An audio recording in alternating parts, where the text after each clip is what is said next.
నమస్తే సాయిరామ్. ఈరోజు బాబాగారి సందేశం అండి. బిడ్డ, నువ్వు ఎక్కువగా ఆలోచిస్తూ ఉన్నావు తల్లి. అనవసరంగా భయం అనేది పెంచుకుంటున్నావు. నీ మనసులోకి ఎలాంటి చెడు ఆలోచనలు రానివ్వకు. నన్ను నమ్ముకున్న నీకు ఎటువంటి అన్యాయము జరగనివ్వకుండా చూసే బాధ్యత నాది అని చెప్పి అంటున్నారండి.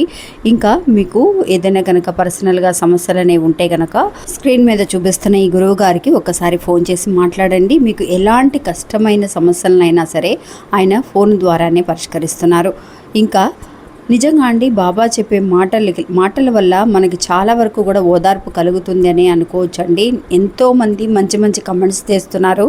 అక్క, నిజంగా బాబా గారి సందేశం కనుక నేను విని ఉండకపోతే నా మనసులో వేరే ఆలోచనలు అంటే అండి, ఉన్న కష్టాలని తట్టుకోలేక నిజంగా అసలు బతకడం వేస్ట్ అని కూడా చాలామంది నిర్ణయించుకుంటున్నారు. అది చాలా తప్పు అన్న విషయం అనేది మనకు తెలుసు.